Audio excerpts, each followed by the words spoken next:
Bonjour à toutes, toujours avec plaisir et contentement d'Anne que me retrouve à Zot aujourd'hui pour se causer La Réunion en direct depuis Saint-Pierre. Mais c'est que Zot est en pleine forme, que Zot il s'attaque la journée bien comme qu'il faut. M'y rappelle à Zot que se causer La Réunion là, elle est en direct depuis Saint-Pierre dans le sud de La Réunion tous les matins, hein, du lundi au vendredi à partir de 6h. Et puis Zot a bien sûr la possibilité dans ce causer La Réunion là de réécouter ça le soir surtout à partir de 23h10 par là dans ces environs là. En tous les cas, il fait vraiment plaisir de retrouver Zot à Terre et puis de saluer aussi toutes les personnes clés bien branchées, bien connectées sur Zot Télévision, que ce soit sur le réseau social Facebook et que ce soit aussi sur la télévision comme d'habitude.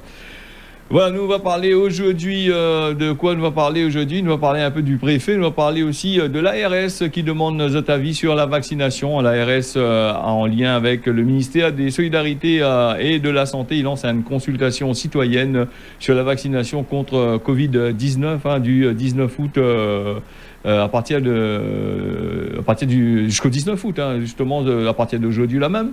Un questionnaire rapide et anonyme, il vise à recueillir avec rapide et anonyme, il dit Zoti connaît quand il fait sondage comment il est. Bon, rapide et anonyme pour recueillir des points de vue des Réunionnais sur et comprendre surtout votre attentes et votre réticence sur la vaccination justement. Et puis l'ARS il demande notre avis aussi sur justement cette vaccination là. Toutes les personnes de plus de 18 ans qui habitent ici La Réunion, sont les concernés. Tu peux répondre le questionnaire par internet ou sinon ça par rapport à l'enquête téléphonique. Dans la logique des choses, en règle générale, c'est comme une étude de marché, hein, vous faites une étude de marché, après vous rouvre de l'entreprise, hein, les un peu pareil les vaccins, où ça va faire une étude, où ça va déjà voir que ça les gens y pensent, après vous faites le vaccin. Mais comme nous connaît dans l'État comment il est, bon, il applique, après il fait les affaires. C'est un peu comme il dirait, si nous réfléchissons bien, après, ça, tu veux comment de monde y croit, ça, encore. Ça, tu oblige, tu votes des lois pour obliger de faire ces fameux vaccins-là, et après, par la suite, Zoti dit comme ça, il faut que Zoti fasse une enquête pour voir si Zoti est d'accord. Mais si Zoti fini d'être vacciné, Zoti n'est plus d'accord, mais il pense, est-ce que l'enquête est encore d'actualité? Bon, après peut-être va faire ça aussi pour les gens qui ne veulent pas vacciner, que n'a pas été, que l'est un peu réticent là-dessus. Bon, l'histoire, il veut que, faut travailler dans la logique un peu des choses, hein. Faut pas prendre les gens pour un peu de couillons quand même, hein. Moi, imaginons que je fais une entreprise, je rouvre une entreprise, donc je savon, après je fais l'étude de marché, mais je me dis, cet ami, ça casse ma gueule, hein, donc voilà. Et puis, nous va fermer cette parenthèse, il faut laisser ça avec ce délire, comme il dit des fois, hein, donc il y a quand même tellement de choses qui se passent ici à Réunion et dans le monde maintenant, avec tout ce que Banaï vote comme loi, tous ces affaires-là.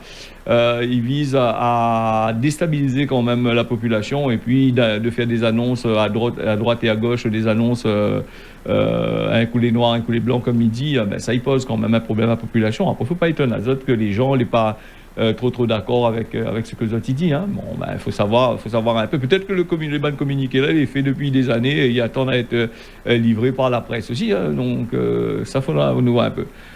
Nous avons aussi le variant Delta qui tracasse le préfet de La Réunion. Alors, il est pressé un peu là pour appliquer ces bonnes restrictions sanitaires. Il attend apparemment, s'il y a encore de cas de Covid qui augmentent encore un peu plus, que le variant Delta il augmente un peu plus. À ce moment-là, il va certainement faire en sorte que on a des restrictions. Les restrictions, nous ne connaissons pas. Nous avons l'impression que nous ne connaissons pas un petit peu quoi ça se passe dans sa tête. Ça, c'est le gouvernement, c'est le top secret. Il vote entre eux autres là-bas. Après, il largue à nous ça dans la presse là. Déjà, avant, la presse était au courant bien longtemps en avance, mais maintenant, la presse est au courant juste quand il faut. Hein. Il ne donne pas plus, pas moins. Donc, nous attendons un choix, peut-être un couvre-feu, il dit à 21h, on en a un peu dit à 18h, tout ça, on a laissé à voir. Et peut-être aussi, si ce variant Delta là il gagne du terrain, on est déjà à 322 cas et les prévus, comme ça, les prévus 1000 cas quotidiens de ce variant là à partir de la semaine prochaine. Normalement, ce que a été dit, hein. Donc, sur ça, j'espère que la gueule cabri, comme il dit dans notre pays, que ce variant-là va stabiliser, parce que sinon ça, les restrictions risquent de devenir assez dures. Déjà avec les entreprises, que les prix normalisés, les gens, les personnes que les prix aussi normalisés, ça là, monsieur fait un journée par-ci, par-là, gagne une monnaie, les compliqué, hein, quand on est dans ces affaires-là. Donc, nous va bien voir que ça, ben, fait, hein. Et puis, ben, il parle aussi de la saturation du système hospitalier dans notre pays. Il fait réfléchir à ça. Maintenant, il réfléchit à la manière à essayer, à essayer, mais il dit pas à stopper. On dit, on essaye de stopper, d'arrêter, est compliqué. Donc, il essaye la manière de voir comment faire pour arrêter ce mode variant-là, hein. Donc, le préfet, il dit... bon, ben, par rapport au cas, il est assez important, donc il est risquable de prendre des mesures. Et ce qu'il dit aussi, ce que le préfet dit, c'est des fêtes que Banaï organise, des fêtes sauvages, ou sinon ça dans le contexte familial. Donc dans le contexte familial, Néna, mais quand on connaît le Banmou, nous les ensemble, et puis il est un peu compliqué de dire, de dire à chaque fois, c'est toujours les familles qui donnent le Covid, les familles qui donnent le Covid. Et moi, des fois, il est révoltant un peu ces histoires-là, parce qu'il faut pas mettre la faute que sur les familles. Nous l'avez vu là, pas trop longtemps, des fêtes que les organisées dans certaines villes bien connues, où ça, ben, là, pas avec ça, avec d'autres téléphones, smartphones, ils foutent de la gueule du gouvernement. Et ben, le gouvernement ne dit pas trop rien non plus. Il ne prend pas des affaires pour des mesures pour justement essayer de faire arrêter ça. Bon, ben, là, les pressés pour aller par exemple, si vous faites une petite fête toute case là-bas, ben, là, serait prêt à nier autre case là-bas, dire bon, ben, ok, les gars, on est en train de faire une affaire, pas bon, ou donne Covid, alors que à côté de nous, on a même. Hein, donc, nous avons vu les 500 personnes que l'a fait la fête là au tampon avec des dizaines de cas de Covid et 2 variants l'a levé par la suite. Nous l'avons vu aussi le 14 juillet, tous ces affaires banales à marcher dans le chemin. Nous l'avons vu aussi, on a vu pas mal de choses. On a vu les élections qui étaient là avec des gens qui allaient voter juste à proximité des bureaux de vote où ça n'avait point les gestes barrières. Quand pas mal de choses que le machin. Pour le gouvernement, pour les personnes, pas rien pour le gouvernement, pour tout le monde, il est très facile d'accuser une personne, les personnes normales là, qui font autre journée, qui n'emmerdent pas personne. Il est très facile d'accuser les autres, hein, parce que bon, ben, des fois c'est la majorité de personnes qui ne bougent pas, bon, ben, qui n'est pas là avec ça, les fatigués exotes. Donc, il faut faire attention, il faudrait prendre les taureaux par les cornes et puis bien mettre les autres bonnes mesures à jour et en fonction des personnes que les visées aussi. Hein, donc voilà. Nous va passer aux APL. Alors, bon, peu de monde gagne ça, voilà, dans le loyer, tout ça. Et là, il y a nous comme ça que la baisse des APL de près de 30%. Hein, donc, les allocataires, les IPL de près de 30%, hein, donc d'argent dedans, parce que maintenant, on avait fait des recalculs en temps réel pour les entreprises, les impôts à la source, tout ça là. Et ce que Manaï ne dit pas, il rapporte quand même 1,1 milliard d'euros là en 2021 pour l'État. Hein, donc après il dit bon, il diminue à côté, il augmente de l'autre côté, il donne à haut, après il retire, il redonne de l'autre côté là-bas. Ben, c'est un petit business entre eux autres, comment il fait. Donc voilà pour les APL. Hein. 400 000 personnes la sortie du dispositif, hein, de ce dispositif APL, de l'allocation logement. Là. Parce qu'on a des gens qui avaient bien besoin, bon, ben, pour 1 euro, là, ils ne ratent pas de l'autre côté là-bas à la CAF. Hein, donc on passe dans un stade supérieur. Ben justement, c'est plus de la moitié des personnes qui gagnent à l'aide au logement, ils gagnent dans les dents là-dessus. Nous va parler aussi des injures que Patrick Le Breton a été devant la justice hier. Pourquoi on a nos résultats apparemment, donc nous avons gagné le résultat, mais on va dire ça d'ici lundi ou d'ici la semaine prochaine. Quand on sera jugé, en règle générale, ça a des référés, ça y est, à chaque fois, il repousse. Et après, on a entendu plus, il noie le poisson, comme il dit, et donc, il ne retrouve plus. Hein, donc, bon, c'est vrai que il donne la zone des informations là, il a dit, genre, dans mon information là, on n'a plus entendu parler, que ça se passait. Là, pas se passe rien, c'est que nous n'avons plus gagné des informations là-dessus. Hein. Donc après, tout y dépend aussi. Hein. Alors Saint-Joseph, il devait répondre hier jeudi aux injures. On avait déjà parlé de ça, nous. Hein, donc des injures publiques, caractère racial. Hein, ici, la raciste aussi. Bon, devant le tribunal correctionnel de Saint-Pierre, les injures de Patrick Le Breton devant. Voilà. Donc il dit ça. Il a dû justifier, il a bien voir que ça et machin. Hein. Par rapport à la réunion publique à Saint-Joseph du 6 août dernier, il aurait tenu de propos à l'encontre de Jeannot Lebon, conseiller municipal de l'opposition, conseiller communautaire de la CAS Sud. Hein.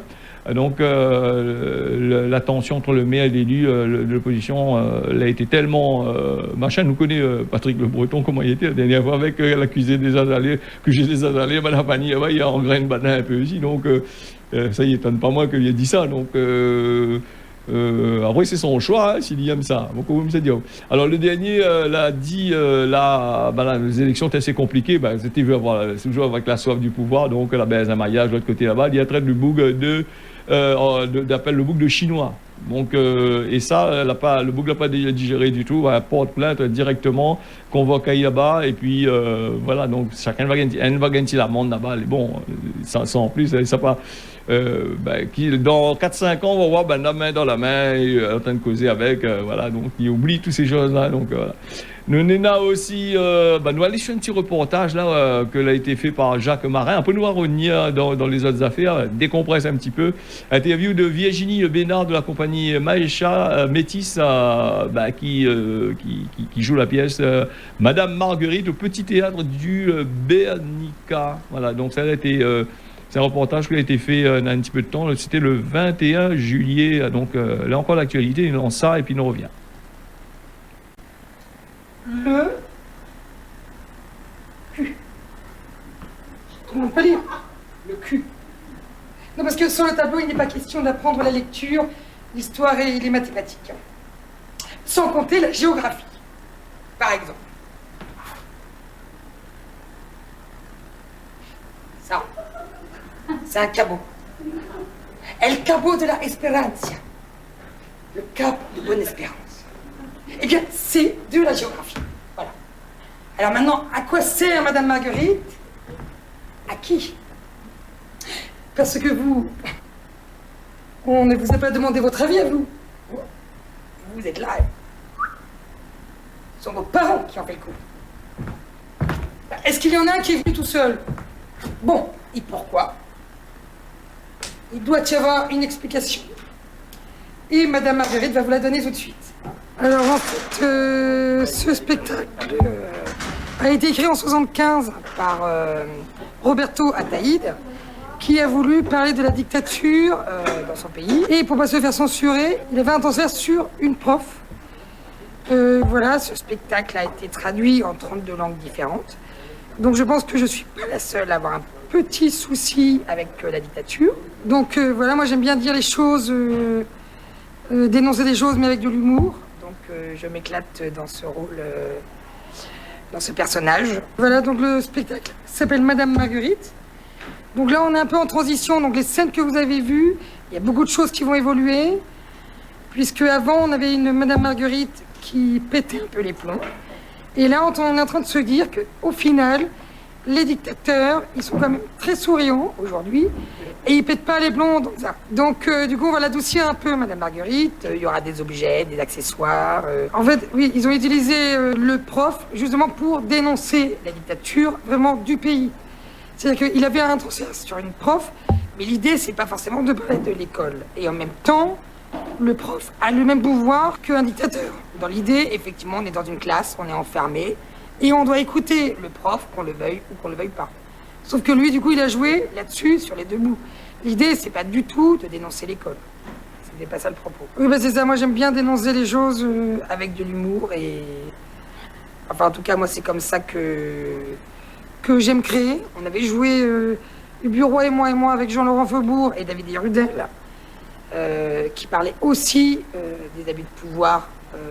C'était une pièce moitié en français par le texte de Alfred Jarry, moitié en créole. Et c'est pareil, c'était aussi une comédie. Oui, du coup, dans l'aménagement, dans ce que va devenir Madame Marguerite, il y aura de plus en plus de mots créoles aussi. Effectivement, il va y avoir des passages en créole et des passages en français. Il y a des moments où elle va mailler entre les deux.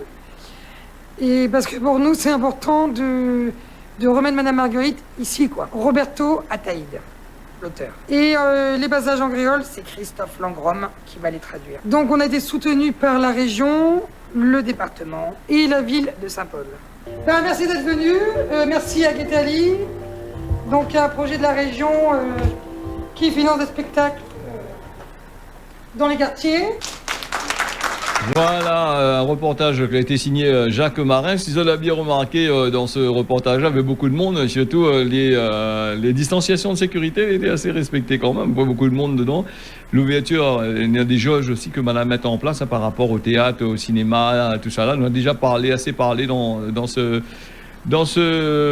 semaine. Donc, on aura bien sûr l'occasion de rediscuter un petit peu sur ça d'ici la semaine prochaine, si tout se passe bien. Nous avons aussi dans l'hôtellerie, la restauration, on va parler cette semaine de ça, parce que nous aujourd'hui, vendredi, dernier causé la réunion de la semaine, donc nous allons parler du risque de licenciement par les professionnels là, de l'hôtellerie, la restauration, ceux-ci refusent de supporter, hein, donc voilà, donc fermeture, il risque d'être à l'horizon, parce que quand il fait un licenciement pour un salarié, ben, il a des choses à payer aussi, hein.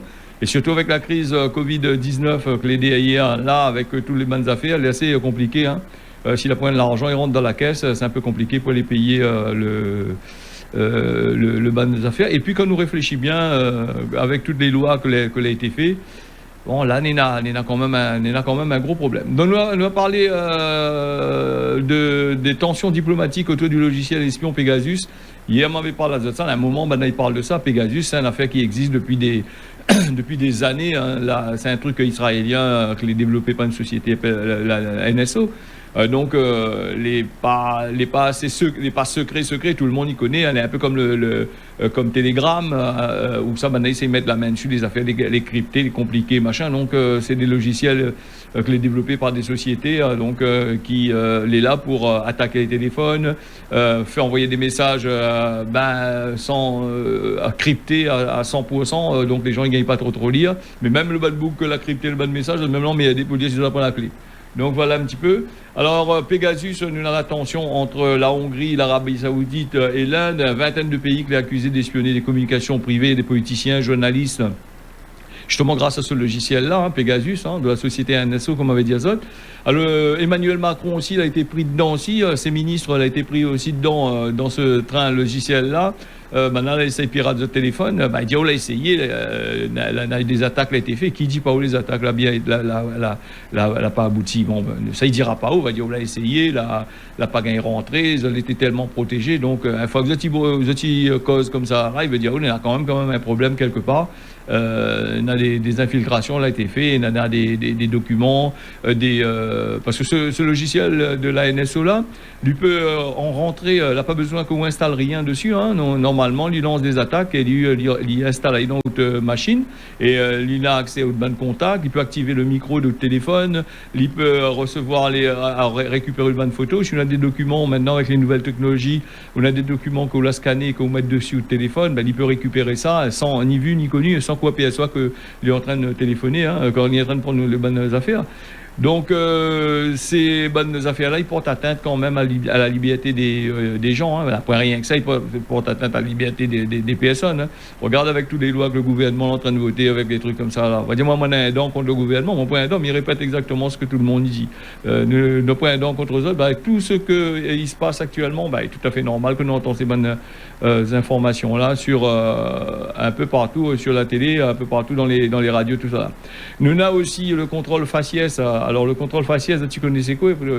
Pas besoin de m'expliquer à ça, que ça y est, c'est un téléphone, il est tout à fait normal que maintenant il connaît ça. Donc, je connais quand ça fait une photo, l'appareil détecte le visage de la personne que l'on est en face de vous et il fait la mise au point, machin. Et beaucoup de pays, la France aussi, la Chine surtout, ils utilisent ce truc-là.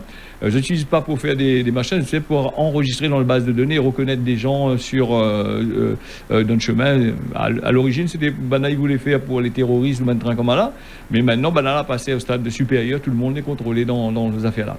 Alors en janvier, les associations qui l'ont mis en demeure le gouvernement contre des réformes structurelles, hein, et de prendre des mesures concrètes afin d'arrêter ce mode de contrôle-là. Dès le cas de moi, les autorités françaises l'avaient donné, hein, le délai a fini expirer, donc ils attendent toujours le Conseil d'État pour causer là-dessus.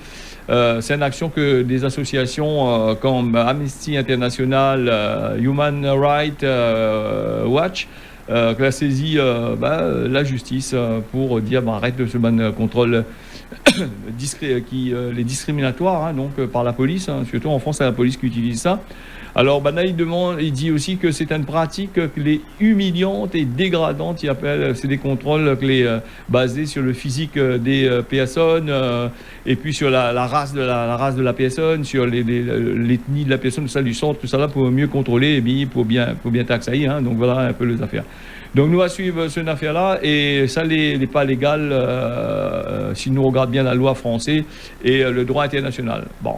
Après, avec ça, n'est pas légal. Hein. Donc, nous, regarde dans la crise Covid, là, toutes ces lois maintenant en train de voter, n'est pas légal non plus. Là, c'est atteinte à la vie privée, atteinte aux libertés, c'est tous les machins. Et donc, tout le monde dit, allez, piquez, n'en voir après. Voilà. Donc, après, oui, voilà. Justement, on y revient là, justement, avec Pegasus, toujours, puisque dans l'actualité, le Maroc, il menace de lancer des procédures judiciaires. Voilà. Donc, le gouvernement marocain l'a dit vouloir engager, c'est justement là-dessus, pour les personnes qui accusent à lui danser ce logiciel d'espionnage. Donc, m'avait dit tout à l'heure, c'était Emmanuel Macron, il était pris dedans, tout ça, hein, les gouvernements. Tous ces gros problèmes-là, nous va suivre les affaires. Hein. Donc, quand on fait une affaire, après, il est normal qu'on crie dessus. Après, il faut dire, il va lancer des attaques là, contre le machin. Après, nous, on a aussi l'écologie. Là, quand nous parle de transition écologique, c'est à la fin du Causé Radio, il parle de ça. Nous va parler des l'obsolescence des téléviseurs, les condensateurs de faille qualité, les pointés du doigt avec des réparations impossibles sur les téléviseurs. La télévision, normalement, il estime que 15 ans, la télévision, il doit pouvoir marcher. Donc, là, les bonnes sociétés qui fabriquent le téléviseur, tout ça là, ça trouve moyen de mettre des condensateurs de faille qualité, de mauvaises affaires, surexploiter les condensateurs dans les téléviseurs. Et donc, que ça se passe au bout de 5 ans, comme les affaires les tellement exploitées, tout le bordel, il brûle, vous l'obligez d'acheter. Et ça, il cause aussi de la pollution. Parce que pour fabriquer un téléviseur, il faut justement ces petits LED-là, il faut brasser quand même pas mal de affaires, hein, des tonnes et des tonnes pour gagner au moins une dizaine de téléviseurs. Donc la nature les bafouée, la pollution de conséquences, puisque tous ces téléviseurs-là, c'est difficile à traiter. Donc ça retrouve ça dans le circuit de la pollution des industriels. Les personnes n'y causent pas trop là-dessus. Après, nous on a aussi le cancer, le VIH, ces maladies mortelles. Là, il parle de l'ARN messager. Alors donc, par rapport au vaccin de Covid-19 qui a été mis au point rapidement avec ce molécule-là, le monde entier il était sous le charme, d'après ce que Banaï dit dans le journal. Cette technologie-là, il pourrait soigner d'autres maladies, des essais cliniques, les déjà en cours. Et il pose aussi les chances d'aboutir. Hein, donc, c'est l'ARN messager, depuis les années, beaucoup de temps, hein, un bouc, même comme il dit là-dessus, le prix Nobel de la paix, maintenant envoyé un chien, il dit comment son affaire n'est pas bon du tout, personne ne voulait pas exploiter. Mais là, ce que va poser un problème, s'il y a des vaccins il trouve des vaccins contre ces maladies-là. Là, beaucoup de monde sera au chômage quand même, là. Les bandes de moni bataille pour gagner l'argent dans la télé, tout ça là, tout ça, gagner subventions, tout ça, comment il fait là? C'est un peu compliqué, hein? Un petit piqûre puis cancer. Mais ce serait bien, ce serait le top, hein? Ah, content, hein? Pour les gens, hein, surtout, les personnes, les pris dans le cancer, c'est compliqué. Voilà, nous va partir à Madagascar avec 2 Français qui auraient voulu assassiner le président, là, Andry Rajoelina. Depuis mardi 20 juillet, ces 2 Français-là, dans le viseur de la justice malgache, a été inculpé d'atteinte à la sûreté de l'État et les autres... vous avez prévu d'assassiner justement le président de la République malgache. Voilà, pour ces affaires-là. C'est aujourd'hui que le sport il débute, là, le tour auto de Lille, là, bon tour auto Azote, et puis on va finir avec Cosman La Réunion. Cosman La Réunion, là-dedans, le temps m'y arrive un petit peu là-dessus. On avait quand même pas mal d'informations ce matin, un petit peu perturbé par rapport aux petits soucis techniques que l'on a eu au tout début. Le temps que m'y arrive à trouver le causé La Réunion, là, vite fait. Alors, sous ça, il est parti battre carré tellement loin là-dessus. Alors, critiquer un a bombé, mais faisait un a typé. Ça, c'est le machin, causé La Réunion. Et puis, il me rappelle, la météo, le temps l'est un peu comme hier, casse-cassé avec un de nuages, peut-être la pluie un peu dans les hauts, sans plus. Dans le sud, les prévus, temps couvert avec du soleil quand même. Du côté de Mayotte, on a du beau temps, les prévus. Et puis, nous on a aussi du côté de l'île Maurice, à peu près le même temps que nous on a à La Réunion. Voilà, ce causé La Réunion, on a fini, midi, remercie Azote. Mais tiens, bosser la pas, n'y retrouve à lundi matin, sinon à dimanche matin pour l'ambiance familiale. On y retrouve. Bonne journée à vous.